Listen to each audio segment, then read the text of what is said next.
اما این مکاشفه راجع به ملائک و میخانه چنان تصویری از کارگاه خلقت و پیدایش انسان عرضه می کند که آنچه محمد اقبال شاعر لاهور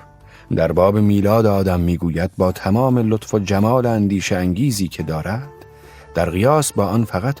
گوشه‌ای پرید رنگ از یک پرده عظیم و پر جنب و جوش را نمایش می‌دهد. تصویری که حافظ از این مکاشفه خیش عرضه می‌کند پرده‌ای رؤیایی است که شاعر در طی آن در زمینه پر ابهام یک ظلمت بینام که ممکن است خود تیرگی‌های دنیای بی تعین یا قلمرو اعیان ثابته را منعکس کند، نیمرخ ملائک را تصویر می‌کند که آنجا در شتاب و درنگ یک شب دیر پای پر دلهره گل آدم بسرشتند و به پیمانه زدند.